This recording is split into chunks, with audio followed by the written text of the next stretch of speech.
right. Hi, welcome to the first Thursday Pinniped Community Meeting. If you're watching this from home, welcome.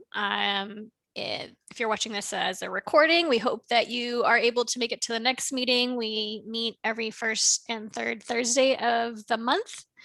Just a reminder that this is being recorded and to adhere to the code of conduct when engaging in these meetings. I'll kick us off just going through the status updates one by one. If you could go into a little bit more detail what you're working on, just to give some insight into how that relates to the Pinniped project as a whole. So first up, Andrew, it sounds like you've been working with Mo on some Pinniped related Kubernetes 1.21 stuff. What does that mean? Yep. So Pinniped, as many people know, uses the Clientgo Credential feature from core Kubernetes to deliver credentials to Clientgo processes like kubectl. And so since we rely heavily on that upstream feature, then I think it's valuable for us to invest time in that upstream feature to make it better. So I guess one of the headlines of that feature right now is at beta, and we would like to get it to GA. I have done like 1% of this work, and Mo and others have done the rest of the 99%. So I don't want to take credit for more than I've done, but I have been working with folks to get that feature set to GA so that Pinniped can sleep well at night, knowing that we rely on a fully fleshed out feature set. So that's what I've been working on. And I finished those, my like 121 tasks and got stuff merged in upstream. So that is what I have been doing this week. Cool. Does anyone want to add to that? Has there been any issues with working on this? I was going to add the thing that Andrew worked on primarily recently is there was some functionality that was kind of broken in relation to interactive flows. So like prompting the user for information on the CLI didn't work correctly in certain scenarios. And I think Andrew and I spent an exorbitant amount of time like looking at pipes and other mechanisms of like different streaming capabilities and files on different OSs. I guess I did learn a lot from that. I learned a lot in the sense that there's very little you can do when you only have 3 streams to pass all your data through, and they're like being used for other purposes, and you're just trying to coerce some to do other things. But yeah, I think we landed on a small but good fix for 121 with a roadmap for 122 fixes that involve like more aggressive API changes to get things sort of in a better state. And since it is beta, we have the opportunity of making changes that are sort of half changes in the beta phase, but would become the full flushed, more specific changes later on. So. Great. Anything else to add from anyone on that? Okay, moving along. Ryan, implementing the impersonation proxy feature with Margot. Yeah, we've been working closely together. A little bit of help from Matt when he's available to implement the impersonation proxy feature in the last couple of weeks. And of course, others worked on it as well before that. This is a feature that we intend to use to enable Pinniped authentication on cloud provider clusters like GKE or EKS. Okay. Anything to add to that, Margot? I think we've gone over like the why of this in previous meetings, but it's like the past couple weeks have been like kind of just trying to make it as robust as we can. Getting TLS, getting load balancer up if you need it, that kind of thing. Hopefully we're nearing the finish line. That's good. Any serious issues or blockers that have popped up? I don't think so. Okay. Did y'all want to share a little bit about all the fun that you've had trying to make it work as well as you would think it would work, like the actual stuff like watching things I know have been difficult? Yeah, I was going to talk about that a little bit. It turns out the delta between the proof of concept spike that we did in like a day and the real thing is larger than we expected for a bunch of reasons.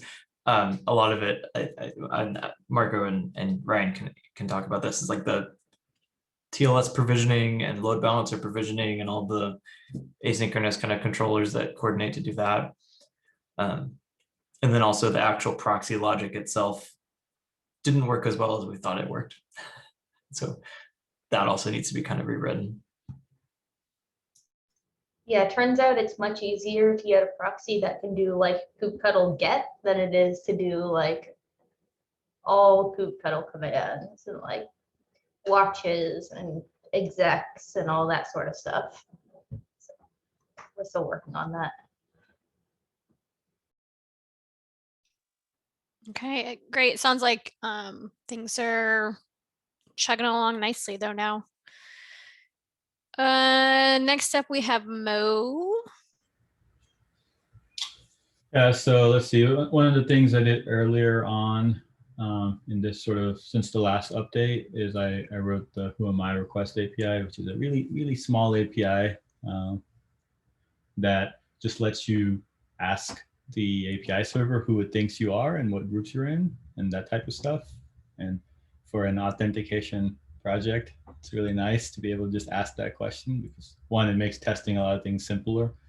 But it's also just nice to know, like, what am I actually logged in as? That's just a normal end user. And it's fully generic, so it doesn't actually matter if you authenticated through Pinniped. You could just have like a Kubernetes service account and it works just fine. It'll tell you what service account you are and so forth. So it's just a little small improvement there.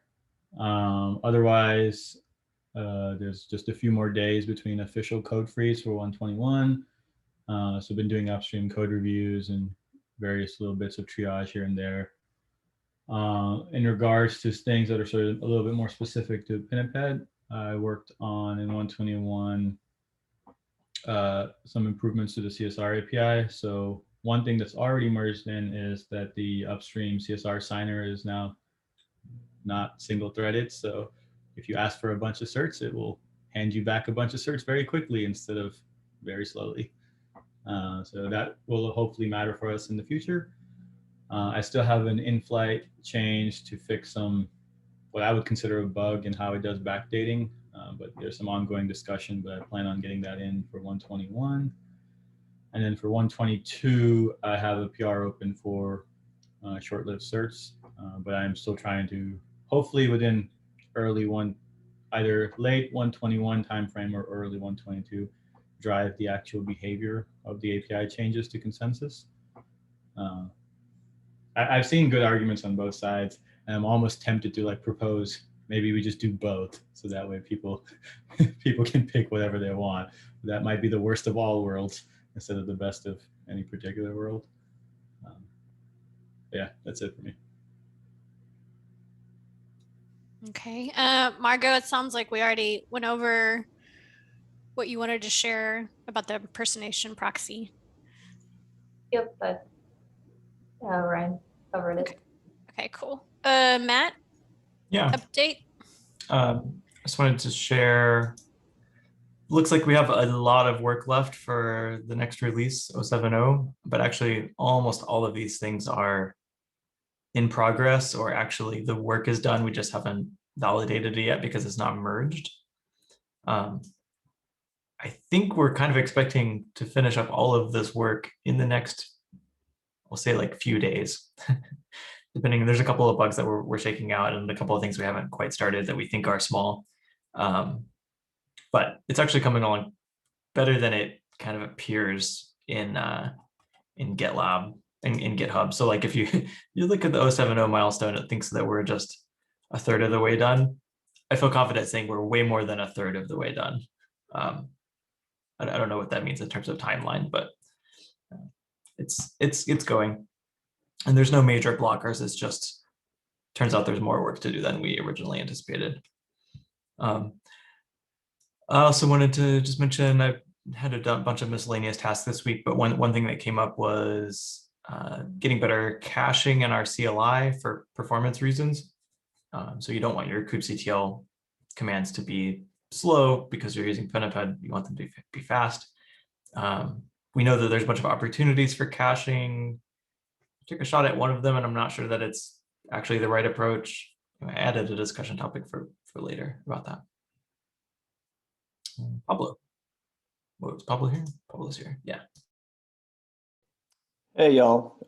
So I see the question of how's that roadmap coming along? It's coming along. The last 2 weeks have been a little bit of a holding pattern for me because I've been a little bit knee deep in, unfortunately, more VMware stuff that is program related. I do have a draft that looks a lot like the Harbor draft in terms of the layout that I think I will sort of look over with Matt during our pre-IPM today and just get a gut check, which can probably get pushed to our Git probably by early next week, just so it provides a little bit more visibility. The reason there's a bit of a holding pattern is because the Pinniped roadmap also kind of falls out of the larger program roadmap that is still being hashed out internally. I can't talk too much about that in the context of this meeting, but we can sync up offline, Nancy.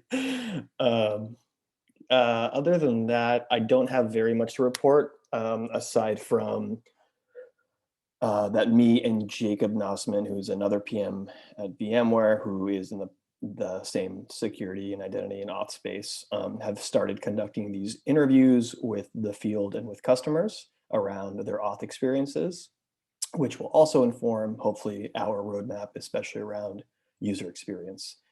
So as that we've conducted 2, we have, I think, like 10 more scheduled over the next few weeks, and we'll be synthesizing that. So hopefully I'll be able to provide some insights here, which will be also, I think, interesting to the community by way of like what actual users are encountering when they're either using this or when they're trying to get started with the auth experience in Kubernetes. So that should be pretty cool. Yeah, something I was thinking about earlier this week when we were talking about CFP submissions and whatnot for KubeCon, just some things to think about when you're having these discussions. Like, there's really any interesting use cases from these customers, and we could potentially combine that into a talk where first half might be discussing Pinniped and then inviting someone like a user of Pinniped and to discuss their use case in particular with it. So just something to keep in mind when you're having those discussions. Does that interest you? Yeah, for sure. Yes, the most of the interviews we're conducting are going to be with the field. And so there are, to my knowledge, a few people in the field already that have been using Pinniped, whether they know it or not. So part of what I'm realizing also is there's a component I think that this team hasn't really been focused on, which is totally fine because we've been building this thing, which is sort of the enablement component. And part of that is going to come across through our documentation that, you know, Matt and co have started working on, and that is in our backlog, but it's kind of threaded throughout because there are other kind of more pressing priorities at the time. But then there's also this enablement bit that I guess is a little bit specific to VMware, but I think more broadly for people that might be using this in the community, that will be interesting. So as I learn more about what those needs are, I'll definitely share them. I will also prioritize finding one or more people that have experience using this with customers that know that they're using Pinniped because they're using some other thing that's integrated with Pinniped or not. So yeah, I can do that. I'll take that as an action. Cool. Thank you.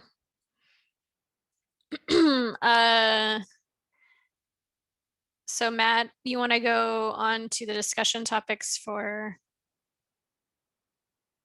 Yeah, that sounds good. I just took some notes as we went here. I think the thing I wanted to talk about was just how the CLI caching works. And I spent some time brainstorming with folks yesterday. I think there are two caching layers that should exist in the CLI. Right now we have like one cache file. It's called the session cache, and it contains a list of entries. Each entry is identified by kind of which OIDC issuer URL there is, which client ID you're using, what scopes you asked for, and the redirect URI. So it's sort of like all of the information you would have used at the beginning of logging in to start that login flow. And then when you get logged in at the end, we cache it kind of under that key. And that cache then contains your refresh token if you have one, ID token if you have one, and your access token. All that same place. And then there's some relatively complex logic to then say, when you log in a second time, or when you run kubectl a second time, find the cache entry that pertains to that identity that you're trying to use, figure out how you can use it. So sometimes you can just have the ID token and it's already ready. You just return it. Sometimes you don't have an ID token, but you still have an access token, so you can go ask for one. Or sometimes you have a refresh token, so you can do an offline refresh operation, and sometimes that fails and you have to just log in. It's all like pretty complex. And then there's some other parts of the system that aren't cached right now, which are the tokens that you get from the supervisor STS endpoint are not cached. We have an open issue about that. And then also, if you have whatever token you got from the supervisor or from your OIDC provider, you trade that into the concierge and get back a short-lived certificate, we don't cache that either. So I went to go sort of like dive in and add caching in all these other places, and it was just going to make this caching system even more like Baroque, basically.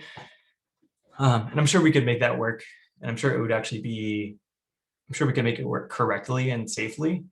But it just is a lot of code and a lot of windy paths to the code to do all the different things. So the simplification that I think we can make, I think this was Mo's idea, is split the cache into two layers with different purposes, so that we have one cache that is just refresh tokens. And the only purpose of storing the refresh token is to avoid having to open your browser to log in again to an OIDC provider. So that cache would be like our current cache, except we delete a bunch of the other code. So it would only have refresh tokens in it now. And so the code then that our OIDC client code that initiates a login would use that cache to try to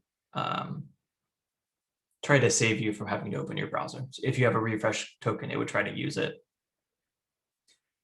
And then a second cache file that exists purely for performance reasons. And that cache would basically be a wrapper around our CLI. So it wouldn't try to actually understand very much at all about ID tokens or STS, concierge, or any of that stuff. It would just assume that you ran kubectl with some parameters, you did something, you got back an exec credential. If you run kubectl again with the same parameters and your exec credential from the first time is still valid, it should be reused.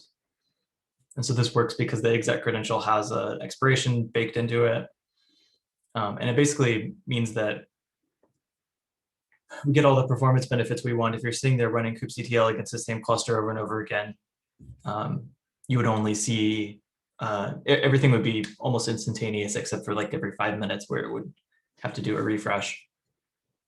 And then when you hit that sort of 5-minute timeout, when like your concierge credential expires, it would trigger the CLI to go do something in the background that would attempt to use the refresh token caching layer. Anyway, what I like about this is that I think it would simplify the OIDC client code a lot if it was only worried about caching refresh tokens. And I think that wrapper layer, the CLI layer of caching, would actually be really simple to build too, because it doesn't care about any of the semantics about the concierge or the OIDC process or refresh tokens or anything like that. It's like focused on one specific thing, which is if you ask for a credential with some parameters and then you ask for that same credential again, we can return it from the cache. Anyway, I wanted to run that idea past folks. I know I don't have like a design doc for this yet. I'm not sure if it needs one. Maybe it does. But I wanted to kind of like bounce that off the room and see if folks had other ideas.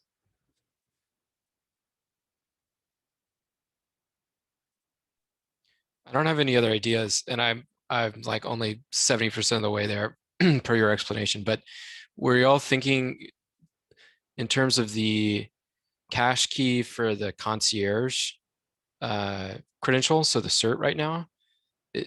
What were y'all thinking the cache key for that particular credential would be? That's a good question. So when I started to build this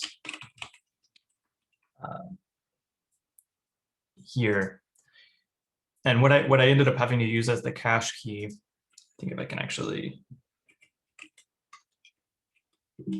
I ended up having to use this as the cache key. So basically all the parameters that went into doing the concierge exchange, like the cluster endpoint you're talking to, its CA bundle, API group suffix you're using, the reference to the authenticator that you're using, that you're trying to ask for, and then actually the token that you're passing in to get it. And so this was basically because if you ask the concierge for a temporary credential and you get one back, and then you go to your IDP and you get a new token, you don't want to reuse the concierge credential again. You want to like, the concierge might be a totally different identity that you're trying to use. So this actually, I think this logic gets simpler if we say that this is not just caching the concierge exchange, it's caching the entire login flow, because then it means we can, let's see, we can cache. I was just going to pull up the new documentation page we have about the command line options. We could have a cache key that's basically almost all of these parameters. So like all of the concierge, API flags, all the OIDC flags, and basically pull all of those things together and then probably do like I did in that PR and just hash them to get a kind of sort of opaque string that will change anytime one of them changes, and use that as the cache key. So if any of those parameters changes, it will not reuse that cache entry again. But if all of these parameters exactly match and you had a previous credential that is still not expired, then it basically should still be valid.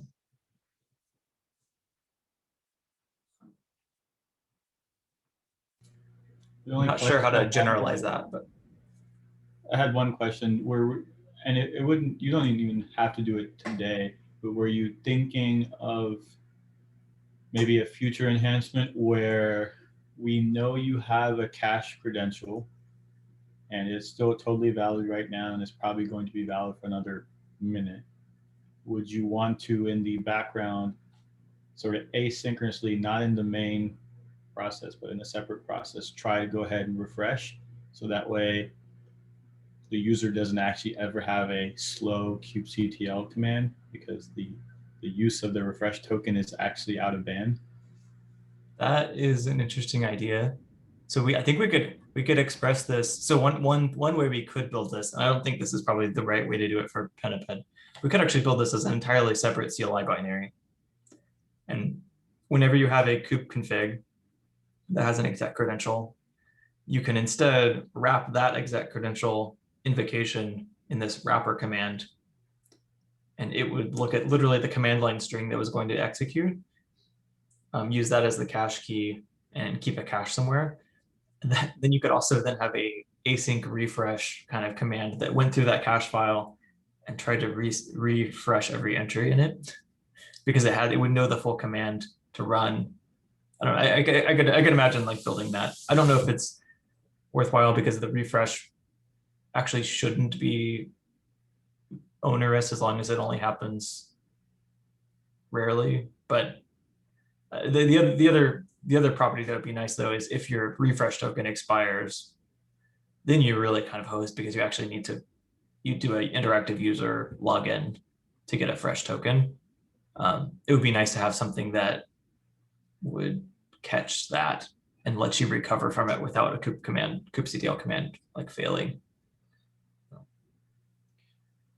I know another thing we've talked about is instead of storing these credentials on disks, to store them in some OS provided trust store. Have y'all considered, like, if we were to build this caching system as y'all had come up with it in your heads, would it be easy, like pretty much the same difficulty as moving to those OS provided trust stores as if we tried to do that today? Yeah, I don't think the actual file formats or anything would be that different. And I do think that's still work that we want to do, though I don't think it's work that we have filed. So maybe that's an action item. I was going to mention on the encryption thing, I think the biggest question in my head for that is actually not really related to encryption at all. It's all about the UX of that encryption, which is, does the encryption cause does it cause the entire file to disappear completely and it's just only in the key store? Or are we storing like some key in the key store? And then what are we exactly encrypting? I remember from some previous work that Moira had done that folks liked having the files on disk for various workflows. And I do think there's probably some value in at least letting folks understand the meaning of the files on disk, even if you can't get any secrets out of them. If that makes sense. Like having some concept. It could be that I think a property that we want out of the system is that it is impossible to accidentally copy the data off of your machine. It's kind of locked to your machine. That doesn't mean it has to be impossible to copy it off your machine. So we could also have like a export session command or something like that that takes some kind of opaque encrypted session file and lets you export a single entry of it in a more clear text format that then you can import on another machine. I think this is kind of an edge case. I think it actually exists because people want to have like service account kind of login from things like CI machines. And we can probably just come up with a better way to support that and then not worry about this. I do think it's nice to have something that's maybe somewhat more debuggable than just a single big opaque blob. So hopefully we can do something. And I also think just keeping all the data in the keychain directly is also a little bit hard to work with because the keychain APIs on different platforms are a little bit different. So actually writing the caching code to store the data directly there might be pretty hard. And then also the UI for how do you go look and see what's in the keychain is wildly different depending on what platform you're on. And like the Mac OS one is probably the nicest UI, and it's still really, really difficult to find the right thing and understand what's in there. And I think it would be nice to minimize the amount of integration we have with a system keychain and still get all the security properties we want, and keep some data in YAML. Coming back to the caching question, it's probably worth spending more time thinking about. Like one thing that comes to mind is there are 5 credentials involved that the CLI could choose to cache. There's the access token, the ID token, the refresh token, the STS token, and the actual credential that we issue for the cluster, for the workload cluster. And all 5 of those could have different expiration dates. And so if we oversimplify and we say, oh, the only expiration date that matters is the last one, and whenever that expires, we're going to go all the way back to the beginning and try to use the refresh token, we're actually causing us to maybe do too much work. Like maybe we could have just used the access token and got a new STS, or maybe the STS token is it's not expired and we could just use that immediately. So I think it's maybe worth that's a good call out. I think there's an assumption I was making, which is that the lifetime of the last credential you get, like the concierge credential, is similar to all of the intermediate credentials up until you get to the refresh token. Kind of like your concierge certificate might be about 5 minutes. That's our current value. And your access token and ID tokens might also be about 5 minutes. I'm not sure if there's, I want to see like if there's a good compelling reason why the lifetime of those ID tokens should be longer. Like I can see that there's like a small performance benefit of doing fewer requests in those cases, but the simplicity of only caching the last one is very attractive to me. I was going to mention, if we step back and like in a different reality, my dynamic upstream KEP had landed, those two exchanges at the end would be one exchange, right? They only exist to coerce a supervisor credential into a Kubernetes credential. In my head, they're actually the same credential in just different forms, right? So they should have the exact same lifetime because they're supposed to. Yeah, in fact, I remember we talked about when we picked that 5 minute value, I think we had a discussion that maybe the end date on that certificate should actually match the expiration of the JOT if you're passing in a JOT. Yeah. I think we didn't do that because it's hard to apply the same semantics to an opaque webhook token because we don't always know when it expires. We just guess at some default value. And we have to be careful with the certs too, because we can't revoke them in any way. You can at least theoretically revoke ID tokens by just stopping trusting the signer that they were assigned to, but you can't do that with the certs, right? So you have to pick a length that you just don't care about, and that's 5 minutes basically. Okay, so my action item here, I think, is to write this up as at least an issue. I was going to mention the reason the caching stuff came up is we had some folks on significantly slower networks using our stuff, and the latency that they were encountering was unacceptably bad for every single command that you run. Yeah, it was much worse than anything we've seen in testing, and I think there's probably something wrong with that environment that's causing it to be that slow. But real clusters sometimes are that slow, and so I think we want to account for the case that even when these Pinniped components are like behaving really poorly on the server side because of something that's out of our control, like the node is oversubscribed or the network is really bad or something like that, we should minimize the impact that actually has on the CLI UX.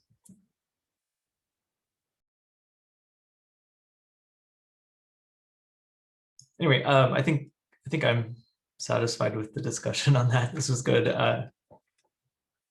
We don't have any other discussion topics for today unless anybody has anything on their mind.